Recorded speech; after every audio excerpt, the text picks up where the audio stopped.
खान साहब की पॉलिसी और उनका जो विजन है उसको लेके आगे जाना है।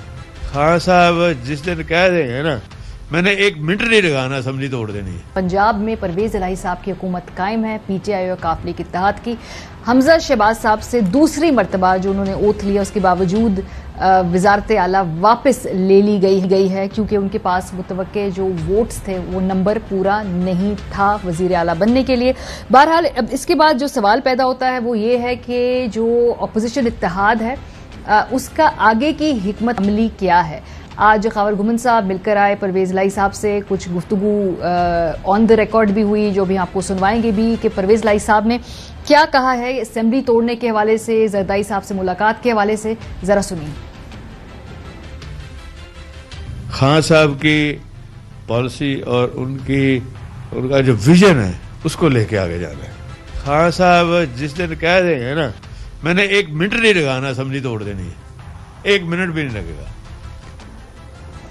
खान साहब क्या चाहते हैं, इस हवाले से कल असद उमर साहब हमारी ट्रांसमिशन में जब मौजूद थे ARY न्यूज़ की, तो उसमें उन्होंने कहा कैटेगोरिकली अभी तक ये तय हुआ है कि असेंबलियों से फौरी इस्तीफे नहीं दिए जाएंगे। बहुत सारे और जो फैक्टर्स हैं पहले उनके ऊपर कुछ अंडरस्टैंडिंग होगी, बाकी जमातों के साथ फिर ये आगे कदम लिया जाएगा। असद उमर साहब ने क्या कहा, जरा देखिए।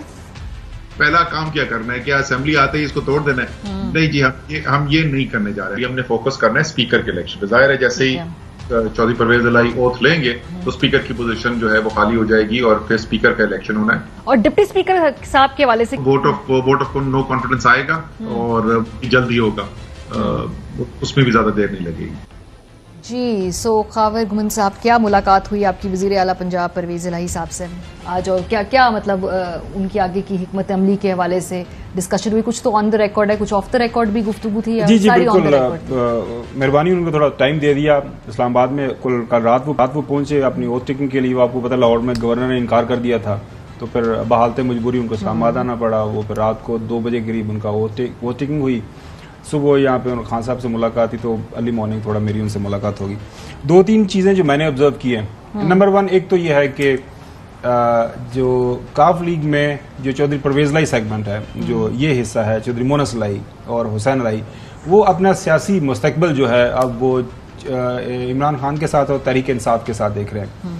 देयर इज एवरी पॉसिबिलिटी कि वो अब अगला इलेक्शन जो है वो साइकिल की बजाय हो सकता है बैट के ऊपर ही भी फॉर्मली ज्वाइन कर लें, भी लड़ सकते हैं। जी बिल्कुल, मतलब ये है कि बड़े ही नपतुल्ला अल्फाज में उन्होंने ये कहा कि अब हमारा जो सियासी तौर पर जीना मरना है वो इमरान खान के साथ है। दूसरा जो मुझे बात समझ आई, दूसरी बात वहाँ पे वो ये है कि इमरान खान साहब के जो प्रोजेक्ट्स उन्होंने लॉन्च किए हुए हैं पंजाब के अंदर, खासतौर पर हेल्थ कार्ड है, उसको पूरी कुव्वत के साथ दोबारा से लॉन्च किया जाएगा। उसके बाद वहाँ जो आपको पता लंगर खाने ये सारा प्रोग्राम जो शुरू किया था उसको दोबारा से शुरू किया जाएगा। जो गरीबों के लिए जो प्रोजेक्ट्स शुरू किए गए थे, जो उस्मान गुजार साहब ने किए उस गवर्नमेंट के दौरान किए गए थे, ऑफ कोर्स वो खान साहब के प्रोग्राम के तहत, उनके विजन के तहत उनको दोबारा से बहाल किया जाएगा। चूँकि जो ये हुकूमत आई थी हमजा शहबाज की 2-3 महीनों के लिए, तो उन्होंने ये काम रुकवाया था। तीसरी बात, अगेन वो जो सवाल आता है कि पूछा जा रहा है कि क्या चौधरी परवेज इलाही किसी मौके के ऊपर अपना स्टैंड चेंज कर सकते हैं कल कलां को? अगर फर्ज करें खान साहब कहते हैं कि असेंबली आप तोड़ दें, कोई फैसला होता है तो क्या उसमें कोई रोक रकावट? वो मेरे ख्याल में अब ये सारी की सारी कहानियाँ वो उन्होंने आपने सुना भी, उन्होंने कहा कि जो खान साहब कहेंगे तो बगैर किसी सोचे समझे हम वो ये काम करेंगे, क्योंकि अब हमने खान साहब के साथ चलना है। ज़िमनी इलेक्शन में देख लिया ना कि इस वक्त पॉपुलैरिटी वेव खान साहब के साथ है, तो कार्ड्स पंजाब में और उसके बाद सडनली सबसे अहम सवाल जो पूरे पाकिस्तान के अंदर वो पूछा जा रहा है, वजह क्या बनी कि चौधरी शहजाद साहब ने आखिरी दम तक जो है वो एक सीक्रेट रखा, उसके बाद खत लिख दिया और उसके बाद ये सारे का सारा जो 3-4 दिन हमने तमाशा देखा, जिसके ऊपर अब सारे पाकिस्तान की सियासत आपको पता है उसी इशू के ऊपर हो रही है। तो चौधरी परवेज इलाही साहब का ये कहना था कि मैं ये सोच भी नहीं सकता था कि चौधरी शहजाद साहब ये काम करेंगे, लेकिन उनके बच्चों की उनके सामने क्या मजबूरी है ये मुझे इल्म नहीं है। जरदारी साहब के हवाले से मैंने पूछा, उन्होंने कहा जी मेरी उनके साथ माजी करीब में भी कोई मुलाकात नहीं हुई, अच्छा। और ना ही कोई इरादा है कि मैंने आसिफ अली जरदारी साहब जो पीपल्स पार्टी के को चेयरमैन हैं उनसे मिलना है। सो cutting the long story short, जो मुझे समझ आई है वो यही है कि अगर किसी के जहन में ये वहम गुमान है कि चौधरी परवेज लाई या मोनस लाई किसी मौके के ऊपर ये वजारत आला मिलने के बाद अपनी साइड चेंज कर लेंगे, कल कलाम को खान साहब के खिलाफ या खान साहब कहते हैं कि असेंबली तोड़े और वो नून लीग की तरफ चले जाएंगे, ऐसा नहीं होगा। 2-3 खदशात थे ना। एक तो खदशा ये था कि काफ लीग बतौर पार्टी शायद परवेज इलाही साहब और उनके साथ चूंकि अक्सरियत है वो कोशिश करें कि चौधरी शुजात हुसैन साहब से पार्टी हासिल कर ले, तो ये कानूनी तौर पे एस्पेक्ट हो सकता है।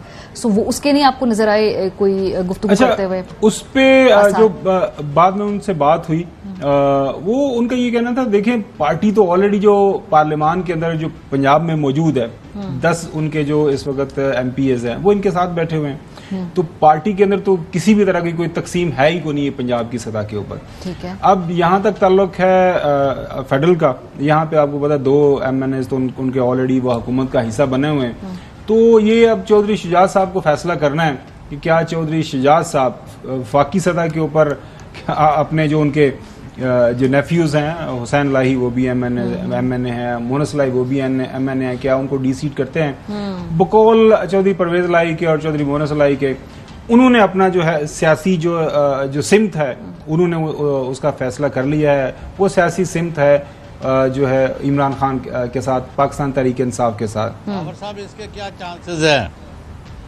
कि चौधरी शुजात हुसैन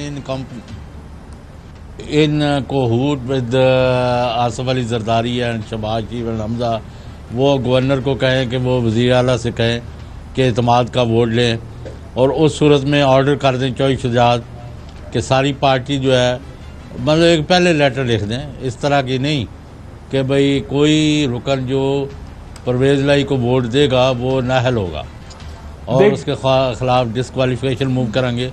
ये इस सूरत में ये लूज कर सकते हैं या ये मूव हो सकती है?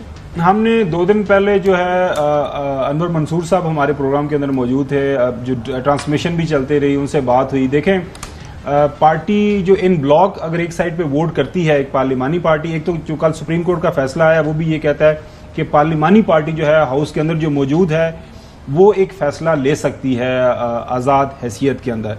हाँ, अगर पार्टी प्रेसिडेंट ये समझता है कि वो मेरी बात नहीं मान रहे तो वो एक लेटर लिख सकते हैं इलेक्शन कमीशन को कि चूंकि अब ये मेरी पार्टी का हिस्सा नहीं रहे, मेरी बात नहीं मान रहे, लिहाजा इनको फारग कर दिया जाए।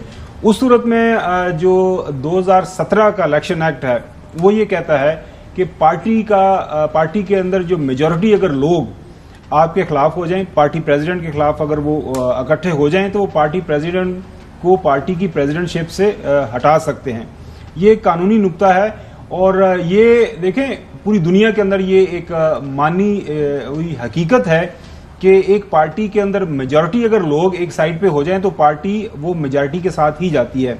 और चूंकि पंजाब असेंबली के अंदर तो आपने देख ही लिया कि 10 के 10 लोग एक साइड पर हैं। मतलब आपका यह है कि परवेज लाई शुजात हुसैन और उनके साहबजादों के खिलाफ पहल नहीं करना चाहते थे, बल्कि उनको बखूबी इल्म था कि उनको खराब किया जा रहा है और एक पूरी एफर्ट करके मैंने जो साहब ये पूछा सवाल बार बार पूछा, मैंने कहा जो साहब ये क्या वाकई आपको इस बात का इल्म था कोई? उन्होंने कहा जी खबरें आ रही थी कि चौधरी सालक ये कर रहा है, चीमा साहब कोई बीच में कोई इस तरह की कोई कर रहे हैं हरकत, लेकिन मैं ये सोच भी नहीं सकता था कि ये ऐसा होगा। और उस दिन हाउस के अंदर भी चौधरी परवेज लाई साहब की जब बात अपने इर्द गिर्द बैठे लोगों से हुई, जब ये खबर आना शुरू हो गई पंजाब असेंबली के अंदर के जी आपके खिलाफ तो एक खत आ गया चौधरी शुजात साहब ने लिख दिया है, तो वहां पे भी चौधरी परवेज लाई साहब के साथ जो लोग बैठे थे। खावर साहब अब जो सूरत हाल है ना, आप देखेंगे कि स्पीकर का क्योंकि खुफिया रायशुमारी जो होना है और डिप्टी स्पीकर को भी हाउस करना है, अगर वो भी खुफिया ही होता है तो उस सूरत में आप देखेंगे कि इनके जो है पंजाब के हुकूमती इत्तेहाद के वोट जो है 15-20 बढ़ जाएंगे। जैसे कि परवेज लाई को जब वो 2018 में स्पीकर बने तो उन्होंने 200 वोट हासिल किया। अच्छा, इस वक्त चौधरी साहब जो ज्यादा खतरा नून लीग को है ना पंजाब में, वो हुकूमत तो गई, वो तो जाहिर सुप्रीम कोर्ट का फैसला है। अब उनको सबसे ज्यादा खतरा ये है कि चौधरी परवेज लाई साहब जाहिर बात है वहां पे अब वज़ीर आला बन गए हैं, तो उनकी वजारत आला की मौजूदगी में इनकी पार्टी के अंदर जो काफी ज्यादा जो है शगाफ लगने के चांसेस हैं। अब उसको किस तरह रोकना है, और आपकी बात बिल्कुल ठीक है, जिस तरह की जो इमरान खान की इस वक्त पॉपुलैरिटी वेव है पंजाब के अंदर, हम देख रहे हैं कि हर तरफ से लोग उनके साथ शामिल होने के लिए ख्वाहिशमंद है। और मुझे नहीं लग रहा कि अब ये भी जो खदशा है, खासतौर पर ये जो कुछ लोग कह रहे हैं कि जी एज एफ के जी शजाद साहब जरदारी साहब के साथ मिलके और शरीफ खानदान के साथ मिलके कोई और काम करें, मेरे ख्याल में वो that chapter is over now. अब इसके अलावा क्या करना है, वो आज मोहतरम प्राइम मिनिस्टर साहब ने जो हाउस के अंदर तकरीर की है, अब वो शोर ही मचाएंगे, रौला रपा वो जरूर डालेंगे। नहीं, आज उन्हें बड़े इल्जाम लगाए हैं कि हमारे साथ नाइंसाफी होगी, हमारे साथ अदल नहीं हो रहा। आज जी उन्होंने 2-3 काम किए। एक तो उन्होंने दोबारा अपनी जो सीवी है उसको रिफ्रेश करके पेश किया ना। पहले तो उन्होंने ये बताया जी, अब दे 2 डिफरेंट टोन्स है ना। मरियम साहिबा वो जो इत्तेहाद है वो कहते हैं जी इस वक्त फुल जो है अब हम मजामत वाले बयानी पे जाएंगे। जो आज शहबाज साहब की तकरीर से मुझे लगा है वो फिर भी बता रहे हैं जी कि हम कितने बेहतर सब्स्टिट्यूट हैं और इधर ही अभी जरा अपनी जो तवज्जो है वो रखिए। तो उन्होंने दोबारा अपनी सीवी को रिफ्रेश करके कुछ नई अचीवमेंट्स के साथ और खान साहब की कुछ और कमजोरियों के साथ दोबारा पेश कर दिया। मेरी असेसमेंट तो ये है तकरीर से चौई साहब।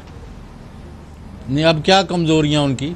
तो खान साहब की पुराने के 2014 के धरने में ऐसे किया, तो फिर उसके बाद किसी ने नोटिस नहीं लिया, वो भी आपने दरगुजर कर दिया। वो जो भी उन्होंने अपना उनका चार्जशीट पेश करनी थी वो थोड़ी सी जरा उसको आज मजीद एलैबोरेट कर दिया उन्होंने। नहीं, तो इमरान खान ने जो कुछ किया है ना, मासवाए के उनके नाम पर जो लोगों ने करप्शन की है, उनका तो कोई, ये तो उनके मुकाबले में मैं कहता हूँ कोई वो 5% भी इनकी स्ट्रेंथ नहीं है। खान ने अपनी लीडरशिप क्वालिटीज़ के ज़रिए और अपनी मेहनत से, जहानत से, अकल से, जिससे मर्जी कह लें, उन्होंने एक अपना मकाम बनाया। और पिछले 4 महीने में जिस किस्म की उन्होंने जद्दोजहद की है और हर किस्म के चैलेंजेस का मुकाबला किया और एक दिन में 4 जलसे करके एक नई तारीख रकम की आफ्टर जुल्फ़िकार अली भुट्टो। उनका हमने देखा था तूफानी दौरे। तो आज इमरान खान के, अब इनका कोई, मुझे शहबाज जी ने कहा जी मुझे फलां सन में फलां ने ऑफर किया, बिल्कुल ठीक है, फलां में किया फलां। तो अब ये भी सुन ले जरा कि इन्होंने, शहबाज शरीफ ने खुद मुझे कहा था 2016-17 में, क्या एक दिन मुझे नवाज शरीफ साहब ने कहा, वज़ीर आज़म जो थे, कि जी मेरी तबीयत ठीक नहीं है, मैं जा रहा हूँ, तो कल ना कागज़ शागज़ बना के तो ले आओ, तो पार्टी और वजारत उज़्मा तुम संभालो। तो मैंने कहा नहीं, मैं मियाँ साहब आपके बगैर हम कहा। उन्होंने नहीं, मेरा हुक्म है। तो कल 2:30 बजे लेटर ले आओ बना के। वो कहते हैं वो उसके बाद वो 2:30 बजे नहीं आज तक। तो क्या बातें कर रहे हैं? जब अच्छा, जो सब इनको नहीं बनाया, मेरी एक ये मैं इनकी कोट एंड कोट बराह रास्त कोई सुनी सुनाई बात नहीं है कि मुझे उसको कहा, उसने उसको कहा। नहीं, शहबाज शरीफ पहले गुलाम हुसैन।